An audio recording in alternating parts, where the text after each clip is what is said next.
ធ្វើដំណើរទៅកាន់អតីតរាជធានីអង្គរធំយើងនឹងទៅដល់ខ្លោងទ្វារទន្លេអ៊ុំដែលស្ថិតនៅទិសខាងត្បូងខណៈចំពីមុខឈៀងខាងលិចយើងនឹងឃើញមានប្រាសាទឥដ្ឋដ៏ស្រស់ស្អាតមួយគ្រប់គ្នាស្គាល់ថាប្រាសាទបាសីចាំក្រុងប្រាសាទនេះកសាងឡើងក្នុងរជ្ជកាលក្សត្រចំនួន2អង្គគឺព្រះបាទហសវរ្ម័នទី1ដែលជាបុត្រស្នងរាជរបស់ព្រះបាទយសោវរ្ម័នទី1និងមួយអង្គទៀតគឺព្រះបាទរាជេន្ទ្រវរ្ម័នទី2ជាបុត្ររបស់ព្រះបាទជ័យវរ្ម័នទី4តាមការសិក្សាស្រាវជ្រាវនិងវាយតម្លៃពីភស្តុតាងផ្សេងក៏ដូចជាសិលាចារឹកឃើញនៅជាប់នឹងមេទ្វារប្រាសាទនេះរឿងព្រេងនិទានបាសីចាំក្រុងគឺបានទំនាក់ទំនងនៅក្នុងប្រវត្តិសាស្ត្រខ្មែរយ៉ាងជ្រៅនាសម័យនោះដែលបង្ហាញពីការបែកបាក់ផ្ទៃក្នុងការដណ្ដើមរាជរវាងខ្សែរាជវង្សខ្មែរជាហេតុនាំឲ្យប្រាសាទនេះត្រូវឲ្យឈ្មោះថាប្រាសាទបាសីចាំក្រុងរហូតមកទល់បច្ចុប្បន្នព្រោះស៊ីគ្នាទៅនឹងប្រវត្តិរបស់ព្រះបាទរាជេន្ទ្រវរ្ម័នទី2មុនព្រះអង្គរើរាជធានីចេញពីកោះកេរមកកាន់យសោធបរៈជាថ្មីក្នុងគ្រិស្តសករាជ944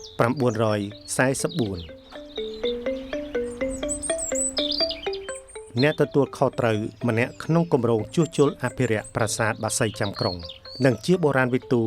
នៃអាជ្ញាធរជាតិអប្សរាលោកលឺចាន់ណូរ៉ាបានពន្យល់ខ្លះៗជុំវិញប្រវត្តិនិងរចនាសម្ព័ន្ធនៃប្រាសាទបាសីចាំក្រុងឥឡូវយើងនៅខាងមុខខាងកើតនៃប្រាសាទបាសីចាំក្រុងហើយប្រាសាទនេះមានលក្ខណៈពិសេសគឺត្រង់ថាជាប្រាសាទសង់នៅលើខឿនរាងជាពីរ៉ាមីតបាសីចាំក្រុងកសាងនៅឆ្នាំ910ដល់925ដោយព្រះបាទហសវរ្ម័នទី1ដែលជាបុត្រច្បងរបស់ព្រះបាទយសោវរ្ម័នទី1ហើយប្រាសាទនេះគឺកសាងទាន់បញ្ចប់ទេគឺបញ្ចប់ក្នុងរាជព្រះបាទរាជេន្ទ្រវរ្ម័នទី2ពីឆ្នាំ944ដល់968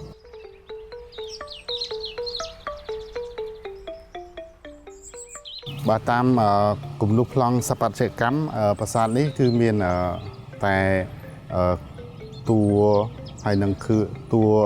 ដ្ឋមួយសង់នៅលើខឿនថ្ម3ក្រៀមហើយនឹងមានកំពែងឥដ្ឋព័ទ្ធជុំវិញហើយកំពែងហ្នឹងមានខ្លោងគូបរៈមានន័យថាខ្លោងទ្វារចូលខាងកើតហើយនឹងខ្លោងទ្វារតូច3តាមទិសផ្សេងទៀត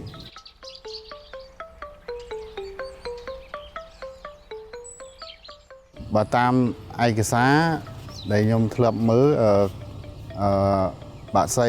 ចាំក្រុងហ្នឹងគេជារឿងនិទានមួយដែលអ្នកស្រុកនៅតំបន់នេះគេនិយាយតគ្នាដែលនិទានអំពីមានស្ដេចថ្មីដែលបានឡើងសោយរាជត្រូវបានស្ដេចដែលគ្រងរាជពីមុនហ្នឹងតាមសម្លាប់ដល់ទៅមានបាក់សីមួយតាមក្រងការពារកុំឲ្យគេសម្លាប់មិនមែនជាឈ្មោះដើមទេជារឿងដែលនិទានតចងចាំតគ្នាមកអញ្ចឹងតាមការបញ្ជាក់ពីសំណាក់លោកបុរាណវិទូនៃអាជ្ញាធរជាតិអប្សរាលោកច័ន្ទនរ៉ានាំឲ្យយើងដឹងថាលើសពីរឿងព្រេងនិទាននិងប្រវត្តិសាស្ត្រសម័យមហានគរបាសីចាំក្រុងបង្កប់នៅភស្តុតាងនៃដើមកំណើតខ្មែរតាំងពីបុរេប្រវត្តិដែលមកតាំងទីលំនៅក្នុងតំបន់នេះពិសេសឡស្លដែកបុរាណអាយុកាលជាង2000ឆ្នាំក៏ត្រូវរកឃើញនៅក្បែរប្រាសាទដ៏វិសេសនេះផងដែរនៅប្រាសាទនេះលក្ខណៈពិសេសគឺត្រង់ថា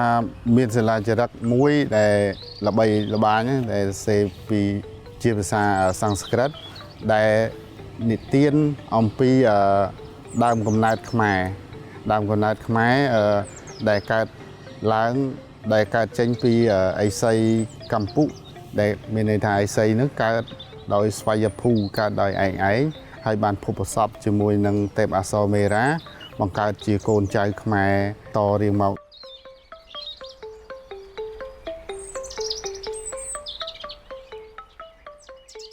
រៀបរាប់អំពីគុណសម្បត្តិរបស់ដោយលើកសរសើរអំពីព្រះបាទហសវរ្ម័នទី1ដែលព្រះអង្គពូកែក្នុងការធ្វើសឹកសង្គ្រាមដោយប្រើដាវហើយទទួលបានជ័យជំនះ ហើយក៏ជាក្សត្រដែលខិតខំនៅក្នុងការបង្រួបបង្រួមចំនួនផ្ទៃក្នុងផងដែរចំណុចទី3សិលាចារឹកនេះបានពណ៌នាអំពីស្ថានភាពប្រាសាទនៅឆ្នាំ947ដែលមានព្រះវិស្ណុបិទមាសតម្កល់នៅ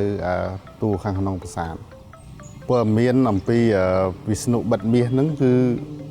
បានពីសិលាចារឹកដែលចារតាំងពី1000ឆ្នាំជាងមុន1000ឆ្នាំជាងអញ្ចឹងចំពោះបច្ចុប្បន្នគឺអត់ឃើញថាមានព្រះវិស្ណុនៅនឹងទេដឹងថាគេចល័តយកទៅទីណាយើងអត់មានព័ត៌មាន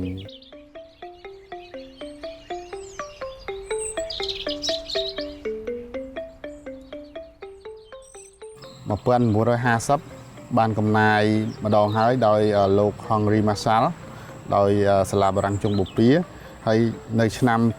2001ដោយសាកលវិទ្យាល័យ Otago នៃប្រទេស New Zealand សហការជាមួយនឹងអាជ្ញាធរអប្សរាបានធ្វើកំណាយនៅខាងមុខប្រាសាទបាសីចាំក្រុងនេះនៅខាងក្រៅនៃកំពែងខាងឆ្វេងបានប្រទះឃើញឡស្លដែកដូចជាបានឃើញជាជញ្ជាំងជាកម្រាលឥដ្ឋដែលជារូបរាងឡហើយបានឃើញជាបំណែកកុលាលភីខ្លះហើយនឹងអាចដែកហើយនឹងធ្យូងជាច្រើនហើយក៏បានប្រទះឃើញកម្មកែវផងដែរជាការសន្តាននៅក្នុងគម្រោងហ្នឹងគេសន្តានថាឡស្លដែក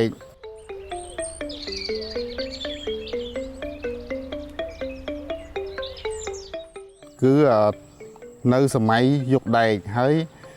ជាទីតាំងដែលខ្មែរយើងបានមកតាំងពីសម័យនោះមកហើយក៏បន្តមករហូតដល់សម័យប្រាសាទហ្នឹងរហូតដល់សពថ្ងៃហ្នឹង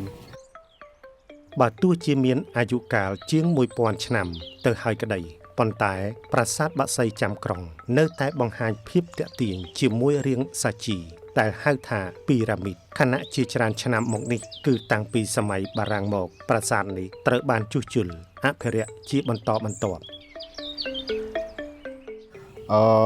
ចាប់ពីឆ្នាំ1950ដោយ Henry Marshall ដែលដឹកនាំការងារកំណាយធ្វើការគូប្លង់ធ្វើការជួសជុលគឺបើតាមរូបភាពនិងឯកសារគឺថាប្រាសាទនេះគឺមានការទ្រុឌទ្រោមនិងរលុះដោយផ្នែកហើយផ្នែកខ្លះដូចជាខ្លោងទ្វារគូបរៈខាងកើតនេះគឺកប់ដីអញ្ចឹងគាត់បានធ្វើការកំណាយបកដីអីចេញដើម្បីធ្វើការជួសជុលសម័យបារាំងលោកបានធ្វើការជួសជុលខឿនថ្មបាយក្រៀមដែលយើងឃើញមានបំណែកស៊ីម៉ង់ហើយនឹងដែកហើយនឹងជួសជុលដំបូលខាងលើតិចតួចដោយមានបាយអស៊ីម៉ង់ផងដែរដើម្បីបិទអាស្នាមប្រេះយ៉ាងណាកាលពីឆ្នាំ2025ដោយសារមានភ្លៀងធ្លាក់និងព្យុះយ៉ាងខ្លាំងនៅតំបន់អង្គរជាហេតុនាំឲ្យកំពូលប្រាសាទដ៏ចំណាស់មួយនេះត្រូវធ្លុះធ្លាយខណៈក្រោមកិច្ចការងារជួសជុលបន្ទាន់ក្រុមការងារនៃអាជ្ញាធរជាតិអប្សរាក៏បានសង្គ្រោះប្រាសាទទាន់ពេលវេលានៅឆ្នាំ2025ដូចជាថ្ងៃទី29សីហានិងថ្ងៃ2តុលាមានពីរដងហ្នឹងគឺមានភ្លៀងធ្លាក់ហើយនឹងខ្យល់ព្យុះខ្លាំងដែលធ្វើឲ្យដំបូលឥដ្ឋខាងលើវាមានទឹកហូរច្រោះហើយរលុះធ្លាក់ដែលធ្វើឲ្យមានប្រហោងនៅជញ្ជាំងជ្រុងឥសាននៅរូតទី4ទំហំប្រហែលជា60គុណនឹង40សង់ទីម៉ែត្រវាប្រហោងធ្លាយចេញដែលហើយម្យ៉ាងទៀតជើងនៃជញ្ជាំងនៃរូតទី4ហ្នឹងវាប្រហោងធំហើយថ្មពុកផុយច្រើនបើតាមការសិក្សាវិភាគក្រុមបច្ចេកទេសយើងគិតថាបើសិនជាបន្តទុកមួយឆ្នាំ2ឆ្នាំទៀតដំបូលរូតទី4នឹងធ្លាក់ ធ្លាក់មកទាំងស្រុងតែអញ្ចឹងយើងពិបាកនឹងស្រោចស្រង់វាខុសពីប្រាសាទថ្មដែលយើងអាចមូរវាទៅទីតាំងដើមវិញបាន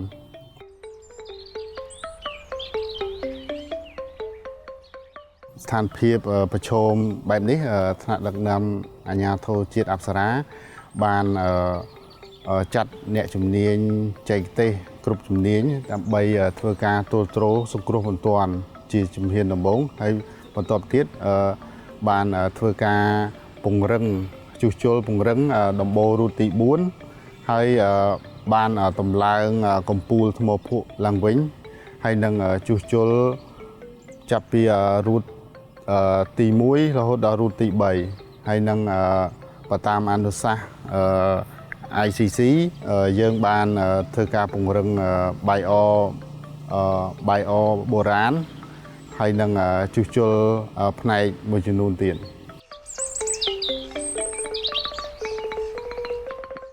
ការងារជួសជុលដំណាក់កាលទី1នេះយើងបានចាប់ផ្ដើមនៅដើមខែ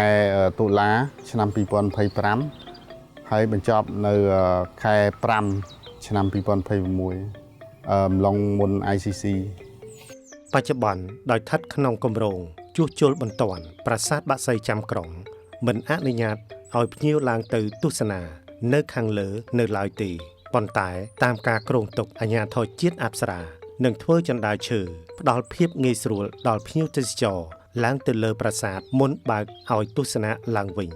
គម្រោងដំណាក់កាលទី2យើងនឹងលុបរណ្ដៅកំណាយសម័យបារាំងនឹងលើកតម្លៃកំពែងឥដ្ឋនេះជំវិញដោយបកដីហើយនឹងពង្រឹងផ្នែកដែលរលំហើយពុកផុយហើយមួយទៀតគម្រោងជួសជុលខឿនថ្មវៃក្រៀមដែលប្រឈមនឹងគ្រោះថ្នាក់ដូចជាប្រហែកដែលរលុះធ្លាក់យើងមូរទៅដាក់ទីតាំងដើមហើយនឹងមួយទៀតតាមអនុសាសន៍ ICC យើងនឹង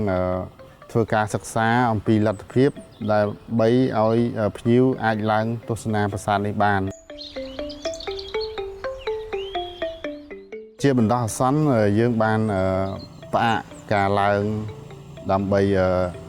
ពេលដែលយើងជួសជុលចប់យើងនឹងមានគម្រោងដើម្បីធ្វើជាចណ្ដាលឈើដើម្បីជាល្បាដើម្បីការពារសុវត្ថិភាពដល់ភ្ញៀវក្នុងនាមជាបុរាណវិទូខ្មែរម្នាក់លោកលឺចាណូរ៉ា